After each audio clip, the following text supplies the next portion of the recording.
अस्सलामु अलैकुम वरहमतुल्लाहि वबरकातुहू।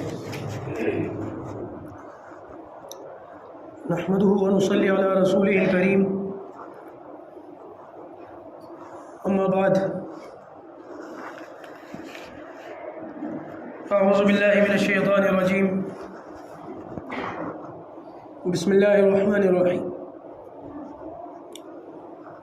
वलिकुल्लि उम्मतिन जअलना मनसकन लियज़कुरु स्मल्लाहि अला मा रज़क़हुम मिन बहीमतिल अनआम। सदक़ल्लाहुल अज़ीम।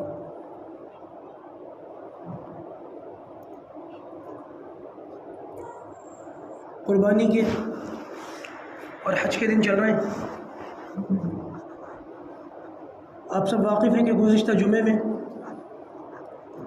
मैंने आपके सामने कुर्बानी के सबूत पर और कुर्बानी के हुक्म पर कुरान और सुन्नत की रोशनी में से कुछ दलाइल दिए थे।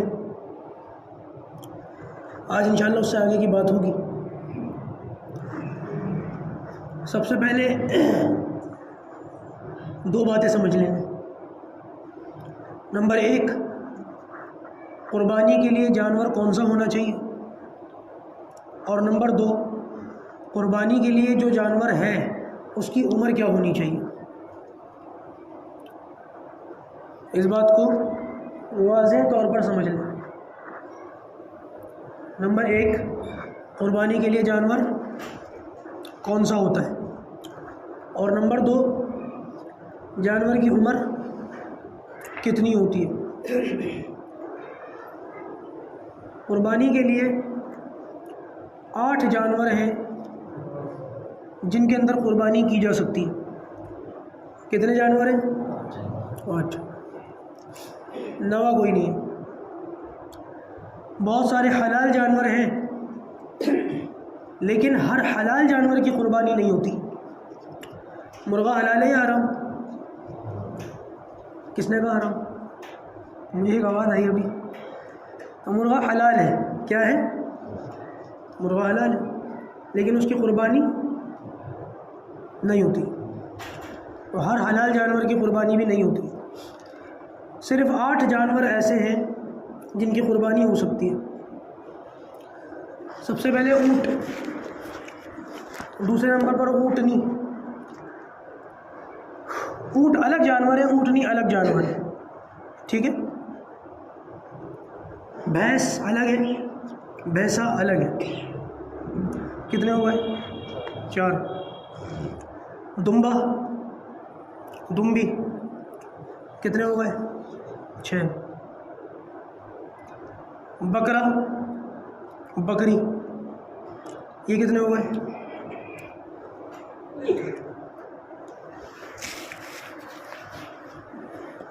8 जानवर है जिनसे कुर्बानी हो सकती है। बहुत से लोग ऐसे हैं जो यूँ कहते हैं कि भैंस के अंदर कुर्बानी नहीं होती। आजकल इस किस्म के लोग मार्केट में आ गए। कल एक शख्स ने मुझसे कहा कि भैंस में कुर्बानी नहीं होगी। मैंने पहली बार सुना ये मसला। मैंने कहा आप ये बात कैसे कह रहे हैं? तो कहने लगे इसकी वजह यह है कि नबी करीम सल्लल्लाहु अलैहि वसल्लम के ज़माने में मक्का मदीना में भैंस थी नहीं। जब थी नहीं तो इसका मतलब ये है कि अल्लाह के रसूल ने उसकी कुर्बानी भी नहीं करी। तो जब भैंस की कुर्बानी अल्लाह के रसूल से साबित नहीं है तो उसकी कुर्बानी जायज़ भी नहीं है। मैंने कहा फिर इससे एक चीज़ और बड़ी ख़तरनाक पैदा हो गई कि क्या? मैंने कहा आप कहते हैं कि नबी करीम सल्लल्लाहु अलैहि वसल्लम के ज़माने में मक्का और मदीना में भैंस थी ही नहीं, इसीलिए उसकी कुर्बानी जायज़ नहीं। फिर इस लिहाज से तो भैंस का गोश्त खाना भी जायज़ नहीं है, उसका दूध पीना भी जायज़ नहीं है, उसके दूध का मक्खन बनाना, उसके दूध की चाय बनाना, ये सारी की सारी चीज़ें क्या हो जानी चाहिए? नाजायज़ हो जानी चाहिए। मैंने कहा भैंस के दूध का मक्खन खाते नहीं खाते? भैंस के दूध की रोज़ाना चाय पीते नहीं पीते? हाँ पीते। मैंने कहा ये कैसे जायज़ हो गया फिर? तो लिहाजा लोग इस किस्म की बातें करते हैं। और ऐसी ऐसी बातें कि सुनकर बड़ा अजीब लगता है। रमज़ान आएंगे तो कहेंगे तरावी 8 रकात पढ़नी चाहिए, कुर्बानी की ईद आएगी तो कहेंगे कुर्बानी तो 4 दिन तक हो सकती है। अभी मैं इस पर भी बात करूँगा कि कुर्बानी के 3 दिन है या 4 दिन, इस पर भी बात करूँगा। और कुर्बानी के ताल्लुक़ से वो ये भी कहते हैं कि भैंस की कुर्बानी जायज़ नहीं, हालांकि उनका ये कहना सही नहीं। शरीयत में भैंस को गाय पर क़यास कर लिया गया है, तो लिहाजा भैंस की कुर्बानी भी जायज़ है। जिस तरीके से ज़कात के अंदर अगर किसी के पास भैंस हो तो उसकी भी ज़कात देगा, बिल्कुल इसी तरीके से अगर किसी के पास कुर्बानी के लिए भैंस मुयस्सर हो तो उसकी भी कुर्बानी कर सकता है। दूसरी बात ये समझ लें कि कुर्बानी के लिए जो जानवर हम पेश कर रहे हैं उस जानवर की कितनी उम्र होनी चाहिए। तो सबसे पहले ये बात याद रखें कि ऊँट की उम्र कितनी होनी चाहिए, मालूम है किसी को? जी 5 साल। ऊँट की उम्र कितनी होनी चाहिए कुर्बानी के लिए? 5 साल। ऊँट का 5 साल पूरा होना ज़रूरी है। और भैंस भैंसा वगैरह जो कुर्बानी के लिए पेश किया जाता है उसकी उम्र कितनी होनी चाहिए, ये कौन बताएगा? 2 साल। और बकरा बकरी जो कुर्बानी के लिए पेश किया जाता है उस जानवर की कितनी उम्र होनी चाहिए?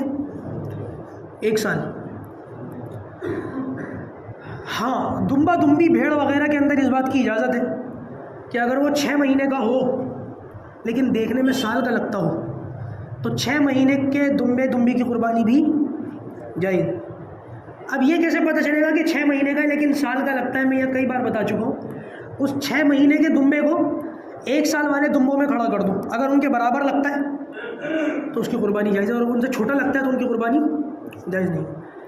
अच्छा, जानवर पूरा 1 साल का हो गया है, या भैंस पूरे 2 साल की हो गई है, या ऊँट पूरे 5 साल का हो गया, आप इसका अंदाज़ा किस बात से लगाते हैं? हाँ, दांत गिन के? किससे?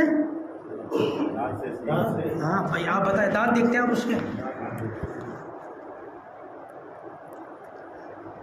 अगर किसी जानवर का 1 साल पूरा होने में 1 दिन भी बचा है तब भी उसकी कुर्बानी नहीं होगी। आप इस बात को समझें।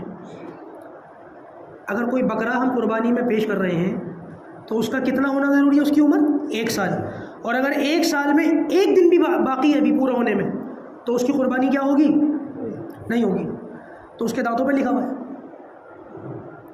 कि इसकी ज़िंदगी की 1 साल पूरा होने में भी 1 दिन बाकी। कैसे पता चलेगा? आप तो उसके दांत देख के सेटिस्फाइड हो गए, हाँ भाई दांत 2 है इसके, पूरा है, बढ़िया है, लेकिन उसके अभी मान लीजिए हो सकता है 15-20 दिन बाकी हो, मैं तो 1 दिन की बात कर रहा हूँ। अब आप क्या करेंगे? अब मुझे इसका जवाब दें। देख लो भैया, कुर्बानी करने से पहले ये सारी चीज़ें सोच लिया करो, देख लिया करो।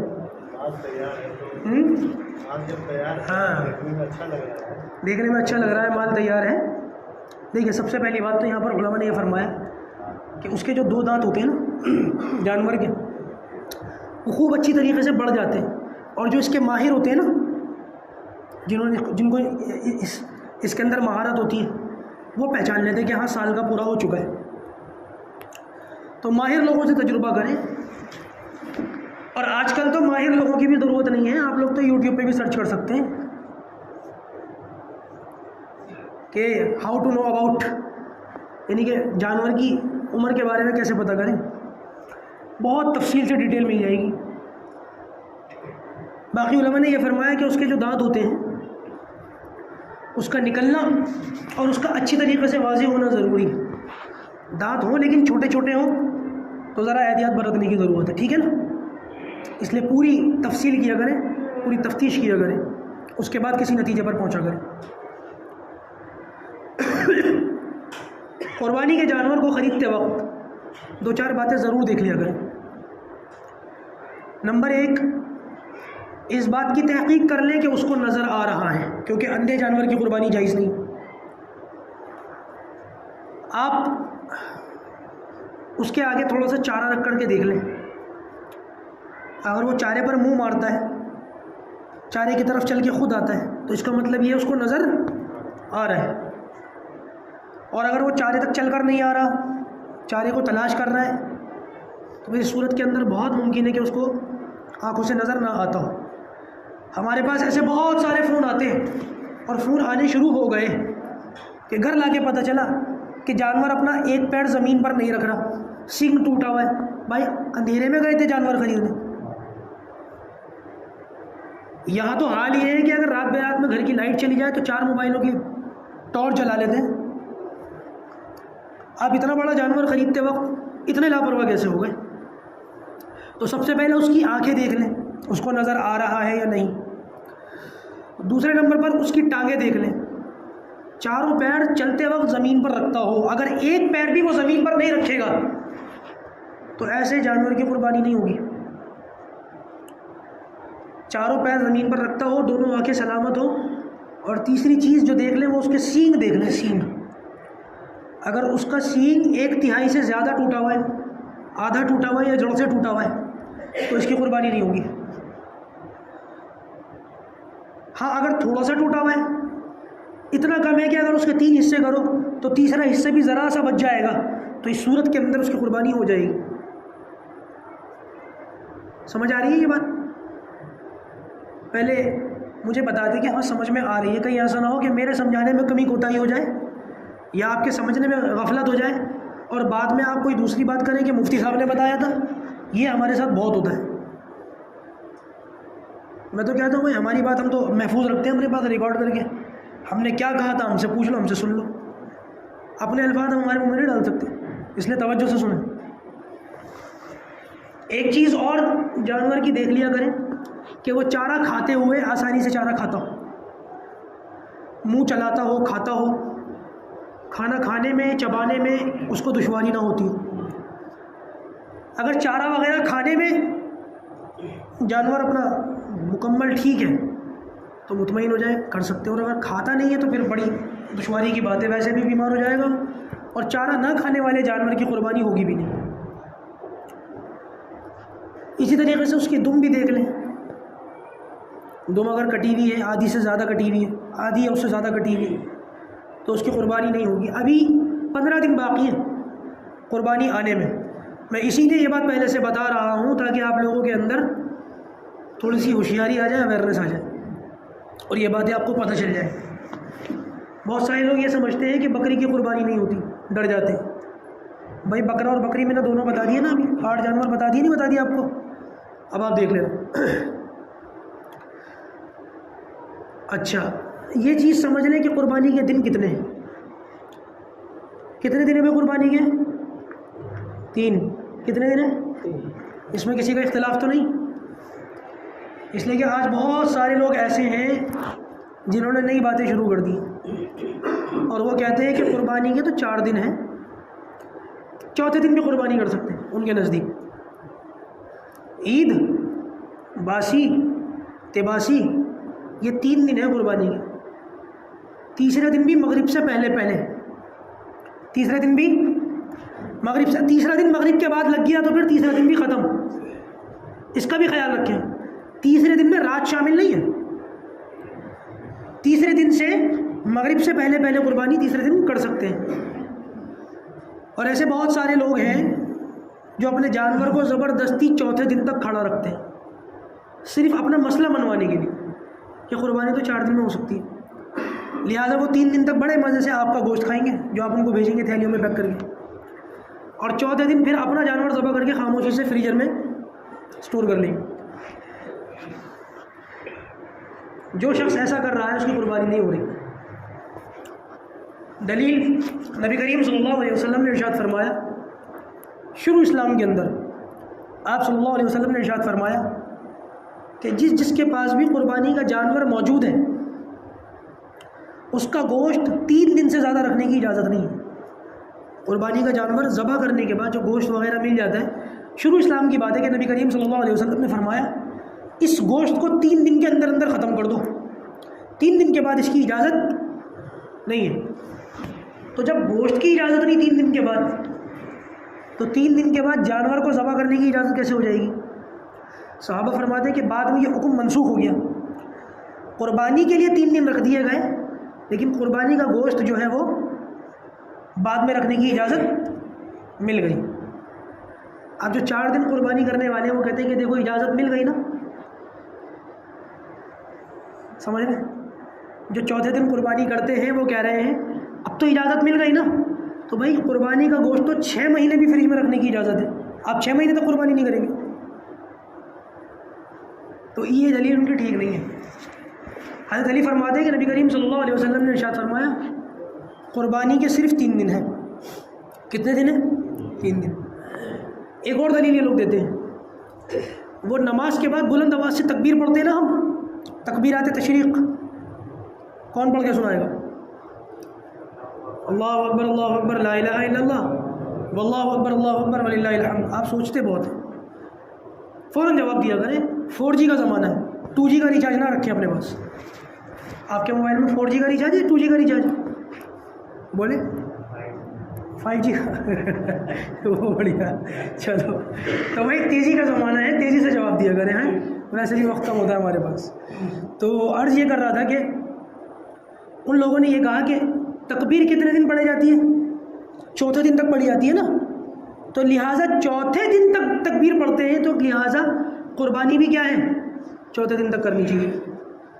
तो मैंने ये कहा कि तकबीर शुरू कब से होती है? ईद के 1 दिन पहले से।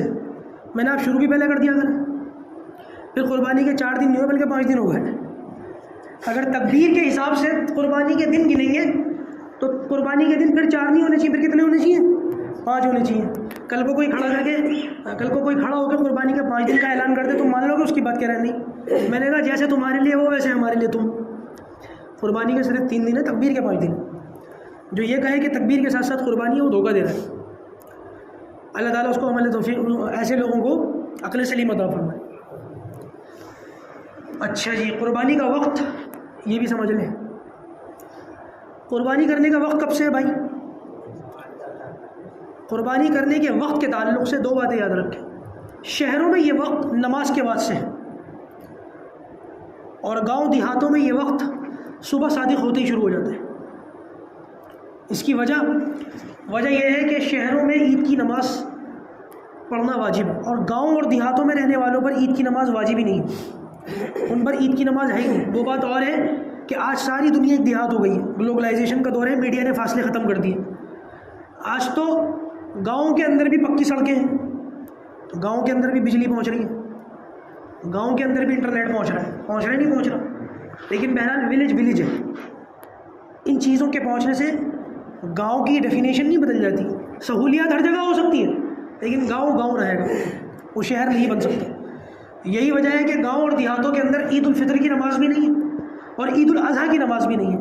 आप में से अगर कोई शख्स अपने गांव वगैरह जाकर कुर्बानी करने का इरादा रखता है तो आप लोगों को ये मसला बता दूं, किसी भी आलिम से पूछ लीजिएगा, गाँव के लोगों पर ईद की नमाज नहीं होती। अगर कोई बंदा शहर के अंदर है तो वो ईद की नमाज़ पढ़े फिर कुर्बानी करे, और अगर कोई शख्स गांव के अंदर है तो उसके ऊपर ईद की नमाज़ वैसे ही नहीं आती। जैसे ही सूरज निकला कुर्बानी का वक्त शुरू हो गया। ये 2 बातें याद रखें।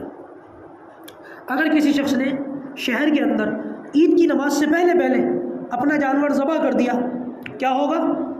कुर्बानी नहीं होगी, गोश्त मिल जाएगा उसको, हलाल होगा वो, लेकिन उसकी कुर्बानी दुरुस्त नहीं होगी। इस बात को समझने की ज़रूरत है, और इसके अंदर जो है बहुत ज़्यादा एहतियात की ज़रूरत है। आम तौर से लोग इस बात की वजह से जल्दी नमाज़ पढ़ते हैं ईद की। इंशाअल्लाह अगले जुमे को हम भी ईद उल अज़हा की नमाज़ के वक्त का ऐलान कर देंगे। लोगों ने पूछना शुरू कर दिया है, मैंने भी कोई जवाब नहीं दिया किसी को। अगले जुमे इंशाअल्लाह इसका ऐलान होगा, ठीक है। हाँ, ईद उल अज़हा की नमाज़ के अंदर ये बात तो है कि नबी करीम सल्लल्लाहु अलैहि वसल्लम ईद उल अज़हा के दिन नमाज से पहले कुछ नहीं खाते थे, पहले नमाज़ पढ़ते थे और उसके बाद कुर्बानी के जानवर में से तनावुल फरमाते थे। तो लिहाजा अगर कोई शख्स शुगर का मरीज़ ना हो, कमज़ोर ना हो, बीमार ना हो, उसके लिए मुनासिब यही है कि वो कुर्बानी के जानवर ही में से खाए। उस दिन कुछ देर तक जो है वो भूखा प्यासा रहे। मैंने कुछ लोगों के मुंह से सुना है और इस किस्म की बातें करते हैं, मुझे बड़ा गुस्सा आता है। वो कहने लगे कि बकरा ईद के दिन तो आधे दिन का रोज़ा होता है। मैंने कहा ये कहाँ से सुन ली तुमने बात? कहने लगे वो अल्लाह के रसूल जो है ईद की नमाज़ के बाद कुर्बानी के गोश्त में से खाते थे, तो लिहाजा ईद की नमाज़ पढ़ने के बाद, कसाई को ढूंढने के बाद, ज़बह करने के बाद और फिर जो है वो जब गोश्त पकेगा फिर खाएगा तो आधे दिन तक आदमी भूखा रह जाएगा, तो वो आधे दिन का रोज़ा है। मैंने कहा ईद के दिन रोज़ा रखना हराम है। ये तो अल्लाह के रसूल से मिलता है कि कुर्बानी के गोश्त में से खाते थे, लेकिन अपनी तरफ से उसको रोज़े का नाम दे देना, ये कौन सी बात हुई? ये कौन सा तरीका हुआ? जो लोग इस किस्म की बातें कर रहे हैं वो गलत कर रहे हैं। खुदा ना बचे अपने इन बातों से। चलिए, वक्त के ताल्लुक़ से भी बात हो गई। अब इंशाअल्लाह मुझे मसला पूछ लूँ आपसे कुछ। आप जानते हैं 2-4 मिनट पहले कुछ ना कुछ मैं पूछता है, हाँ भाई अजान देनी किसको आती है? अब सोच समझ के हाथ उठाना, मैं उठे हुए हाथों में किसी का भी नाम ले दूंगा। यहाँ खड़े हो के अभी अजान देनी पड़ेगी। मौलवी साहब का गला ख़राब हो रहा है, तबीयत ख़राब ही नहीं। आप देख लो यहाँ खड़े हो के कौन अजान बड़े का मालूम क्या देख लो कौन अजान देगा यहाँ खड़े हो गया? बताओ। आप नहीं, जिन लोगों को मैं जानता हूँ उनके हाथों में खुद नीचे करवा दूँगा इंशाल्लाह। मैं नया बंदा तलाश करूँगा। हमारे यहाँ लोग ऐसे होने चाहिए कि इमाम और मुअज्जिन किसी दिन ना हो तो हर आदमी अजान दे करके नमाज़ पढ़ाने की सलाहियत रखता हो। ये होना चाहिए, नहीं होना चाहिए? चलिए, अजान की बात फिर करेंगे। आपको याद होगा मैंने गुज़िश्ता जुमे पूछा था इस्तिंजा के ताल्लुक़ से। पाकी और नापाकी के बीच का एक बहुत बड़ा इस्तिंजा फ़र्क करता है। अगर इस्तिंजा ठीक ना हो इंसान पाक नहीं होगा, और पाक नहीं हुआ तो उसकी नमाज भी नहीं होगी। अफसोस कि हमारे बहुत सारे नौजवान खड़े होकर पेशाब करते हैं, या बहुत सारे लोग लाइल्मी में उनको यही नहीं पता कि इस्तिंजा करने का तरीक़ा क्या है। अगर आप लोगों को आता है तो बहुत अच्छी बात है, मैं दोबारा हाथ नहीं उठवाऊंगा क्योंकि अच्छी बात नहीं है, लेकिन अगर इतनी सी बात भी हमें नहीं आती तो मैं समझता हूँ बहुत ज़्यादा गफलत की बात है। आज सिखा रहा हूँ, सीख लीजिए। ये जानना चाहते हैं गाँव में जैसे नमाज कितने लोगों ने गाँव के ताल्लुक़ से लोगों की कोई गिनती नहीं है। गांव के ताल्लुक़ से 2-4 अच्छा चलिए आपने पूछ लिया, बता देता हूँ। हाँ बता रहा हूँ। गांव के ताल्लुक़ से गांव की डेफिनेशन ये है कि जहाँ पर पुलिस स्टेशन ना हो, पोस्ट ऑफिस ना हो, ईदगाह ना हो, और शहरी सहूलियात जो होती हैं आम तौर से शहरों के अंदर, बड़ा अस्पताल, ये जैसे हमारे यहाँ अस्पताल होते हैं ना बड़े बड़े, इस किस्म की जो चीज़ें शहरों के अंदर आसानी से मुहैया हो जाती हैं। गाँव देहातों में अगर ये ना हो, देखिए आबादी 3 तरह की होती है। एक होता है शहर, एक होता है कस्बा, और एक होता है देहात। कस्बे को गांव और शहर दोनों नहीं कहा जा सकता है। कस्बा कस्बा होता है। कस्बे के अंदर जो है ना बाज़ मरतबा गांव के लोग ज़्यादा होते हैं तो गांव वाली डेफिनेशन बन जाती है, और कस्बे के अंदर बाज़ मरतबा शहरी सहूलियत ज़्यादा हो जाती है तो वो शहर की कैटेगरी में आ जाता है। अपने कस्बे वगैरह को, जो छोटी आबादी होती है, छोटी बस्ती होती है, जिसको कस्बा कहते हैं, वहाँ की सहूलियात देख लें। अगर वहाँ का मामला शहरों जैसा है तो शहर समझो उसको, और अगर वहाँ का मामला देहात जैसा है तो देहात समझें। और देहात के अंदर ये 2-4 चीज़ें देख लें, हॉस्पिटल, पुलिस स्टेशन, ईदगाह, और क्या बोला था मैंने, पोस्ट ऑफिस वगैरह, इन सारी चीज़ों को देख लें। अगर किसी गांव में ये चीज़ें नहीं हैं तो इसका मतलब ये है कि वो छोटा गांव है, चाहे आबादी कितनी ही क्यों ना हो। समझ रहे हैं इस बात को? 2-4 गाँव, हाँ 2-4 गाँव मिलकर अगर कोई बात है तो मैं इंशाल्लाह अगले जुम्मे बताता हूँ इसको, ठीक है ना? परेशान होने की ज़रूरत नहीं है क्योंकि ये तफसील वाला मौका है। अभी हमारे पास 2 जुम्मे बाकी, मैं उसमें बात कर लूँगा, बहरहाल वक्त ख़त्म हो जाएगा। अर्ज़ ये कर रहा था, बैतुल खला में जाने से पहले एक दुआ होती है जिसको पढ़ लेना चाहिए। उस दुआ का मैं जिक्र कर देता हूँ और आप लोग दोहरा लीजिए, और हो सके तो इसको याद कर लीजिए, इसके बड़े फ़ायदे। अल्लाहुम्मा इन्नी अऊज़ु बिका मिनल खुबुथि वल खबाइस। कितने लफ्ज़ हो गए? 5 लफ्ज़ गिनती के। अल्लाहुम्मा इन्नी अऊज़ु बिका मिनल खुबुथि वल खबाइस। ये 5 लफ्ज़ बैतुल खला में दाखिल होने से पहले पढ़ लो। अल्लाह के रसूल ने फरमाया जो शख्स ये दुआ पढ़ लेगा अल्लाह ताला उस बंदे और शैतान के बीच में पर्दा हायल फरमा देंगे, और अगर कोई दुआ ये नहीं पढ़ेगा तो जैसे ही बैतुल खला में जाएगा शैतान उसके साथ दाखिल हो जाएगा, और शैतान उसकी शर्मगाह के साथ खिलवाड़ करता है। लिहाजा इस बात का ख्याल रखें, बैतुल खला के अंदर दाखिल होते वक्त बायां पाँव पहले रखें, उल्टा पैर पहले रखें। कोशिश करें कि सर ढक के दाखिल हो, और इस बात की भी कोशिश करें कि बैतुल खला के अंदर कोई ऐसी चीज़ लेकर के ना जाएं, मोबाइल वगैरह। आम तौर से हमारे लोगों में ये भी एक कि जितनी देर में मैं अपनी ज़रूरत से फ़ारिग होता हूँ उतनी देर में ज़रा नोटिफिकेशंस देख लूँ। ये गलत बात है। एक चीज़ का और ख़्याल रखें, और ये बहुत ज़्यादा डीप में जाके बता रहा हूँ मैं आपको, कि बैतुल खला में जब बैठ जाए फिर अपना सतर खोलें। बहुत से लोग गलती ये करते हैं, पहले अपना सतर खोलते हैं फिर बैठते हैं, पहले बैठ जाए फिर सतर खोलें। इसके अंदर आपकी बेपर्दगी नहीं है, हालांकि वहाँ देखने वाला कोई नहीं है, लेकिन यहाँ पर भी बेपर्दगी का इतना ख्याल रखा गया है। बेज़रूरत बैतुल खला में बात ना करें। बाहर से कोई पूछ रहा है तो भाई वो फला चीज़ कहाँ रखी हुई है, तो कोई ज़रूरत पड़ जाए तो जवाब दे दें, वरना बिला ज़रूरत बातें ना करें। ठीक है ना, इस चीज़ का ख्याल रखने की ज़रूरत है भाई। और अपनी ज़रूरत से पूरी होने, बैतुल खला से फारिग होने के बाद इस बात का आप ख्याल रखें कि एक तो पानी का इस्तेमाल, पानी ना हो तो कम से कम 3 ढेले, पत्थर या ढेले जो होते हैं ना वो 3 होने चाहिए, इसका इस्तेमाल करें। और अगर पत्थर ढेले भी ना हो, पानी भी ना हो, तो इस सूरत के अंदर जो बाथरूम का टिशू पेपर होता है ना, वो 5 टिशू पेपर आप इस्तेमाल कर सकते हैं, उससे भी पाक हो जाएंगे। बैतुल खला करते वक्त इस बात का भी ख्याल, जब इस्तिंजा करें तो अपने हाथ की सिर्फ ये 3 उंगलियां इस्तेमाल करें इस्तिंजा करते वक्त, पूरा हाथ इस्तेमाल नहीं करना। शायद बहुत सारे लोगों को ये बात ना पता हो। कौन सी? ये दरमियानी 3 उंगलियां इस्तेमाल करें, इससे इस्तिंजा करें। ज़रूरत है ना आप अपना अंगूठा इस्तेमाल कर सकते हैं, लेकिन ज़्यादा बेहतर ये है कि बड़ा इस्तिंजा करते वक्त 3 उंगलियों का इस्तेमाल करें। बैतुल खला से जब बाहर आए तो दायां पाँव पहले बाहर रखें, और बाहर आने के बाद दुआ पढ़ें गुफ़राना का, अल्हम्दुलिल्लाहिल्लज़ी अज़हबा अन्निल अज़ा व आफ़ानी, गुफ़राना का अल्हम्दुलिल्लाहिल्लज़ी अज़हबा अन्निल अज़ा व आफ़ानी। ये छोटी छोटी दुआएं याद कर लेंगे तो इंशाअल्लाह आपका बैतुल खला में जितनी देर आप बैठेंगे ना, क़यामत के दिन ये बैठना भी अल्लाह ताला के यहाँ नेकी बना करके लिखा जाएगा, तराजू में तोला जाएगा। आप अपनी ज़रूरत पूरी कर रहे हैं, लेकिन ये ज़रूरत का पूरा करना भी आपके लिए क्या हो गया? नेकी बन गया। मेरे भाइयों, ज़रूरत तो जानवर भी पूरी करता है, हम भी पूरी करते हैं। हम में और जानवर में क्या फ़र्क है? हम में फ़र्क यही है कि हम हर चीज़ अपनी दीन के मुताबिक करते हैं। हम में से बहुत सारे भाई ऐसे हैं जिनको शायद ये दोनों दुआएं आज तक याद ना हो। हाँ भाई, IPL का सीज़न कौन सी टीम जीती है कौन बताएगा? सबको पता है माशाल्लाह, अल्हम्दुलिल्लाह। मैं मुंह भर के बोलूँ अल्हम्दुलिल्लाह, सबको पता है। और ये दुआएं ना हमें याद ना हमें पता, सोचने की बात है। तो भाई करेंगे ना इन बातों पर अमल इंशाअल्लाह। और जिनको ये दुआएं अभी तक याद ना हो, मुझसे लिखवा लें या अपने मकाम उलमा से लिखवा लें, और इनको याद करें, और इनको पढ़कर ही अपना बैतुल खला वगैरह की ज़रूरत पूरी करें। जो बात रह गई है वो गाँव वगैरह के ताल्लुक से, वो इंशाअल्लाह अगले जुम्मे में अर्ज़ करूँगा। अल्लाह पाक हमारे लिए आसानी का मामला फरमाए। व आखिर दावाना अल्हम्दुलिल्लाहि रब्बिल आलमीन। सुन्नत पढ़ ली।